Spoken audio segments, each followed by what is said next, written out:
What if your greatest act of love was met with hatred? What if your divine purpose demanded your life, your blood, your breath?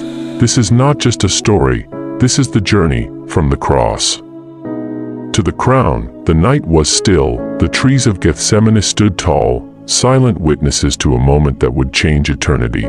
Beneath their branches, a man knelt in the shadows. His robe was soaked with sweat and blood, his heart heavy with the weight of the world. Jesus, the Son of God, the Lamb prepared for sacrifice, alone in prayer, his voice trembled as he cried out, "Father, if it be your will, take this cup from me. Yet not my will, but yours be done." But heaven was silent.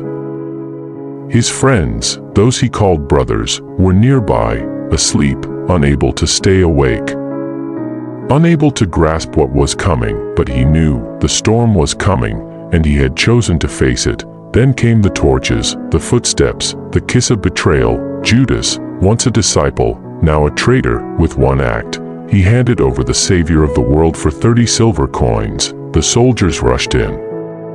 Chains bound the hands that once healed the sick, fed the multitudes, raised the dead, dragged through the night, beaten without mercy, mocked by priests, slapped by guards, spat upon by men who did not know they were looking at their Creator. Before Pilate, he stood, silent, calm, regal. The governor found no fault in him.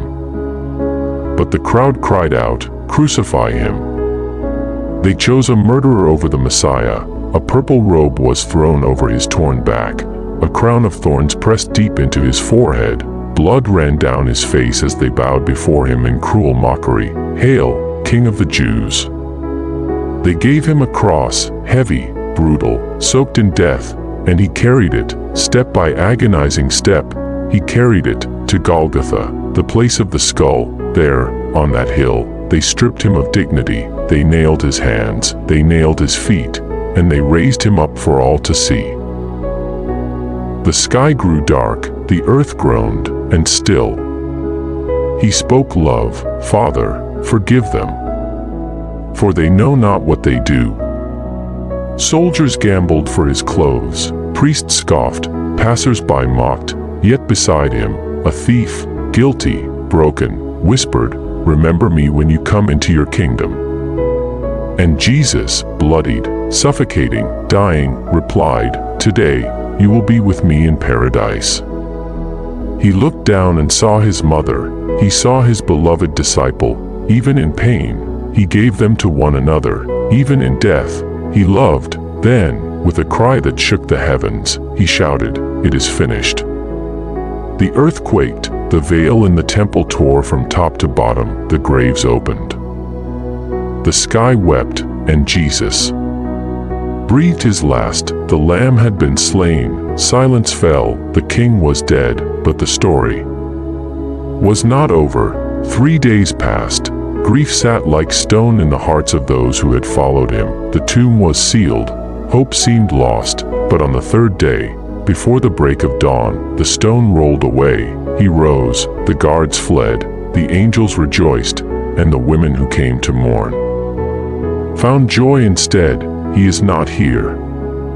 He is risen.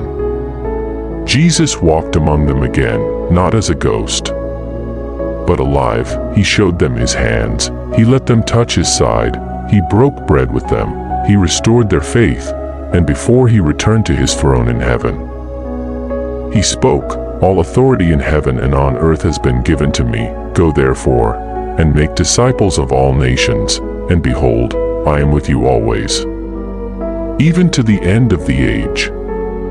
From the cross to the crown, he was pierced for our transgressions, he was crushed for our iniquities. By his wounds we are healed. The grave could not keep him, death could not defeat him, sin could not stain him. He is King of kings, Lord of lords, the risen Son of God. And now, the question remains, what will you do with this Jesus? He gave everything to bring you life. He wore a crown of thorns so you could wear a crown of glory. He endured the cross so you could walk in freedom. This is not just a story, it is an invitation to believe, to follow, to surrender, because the journey from the cross to the crown was for you.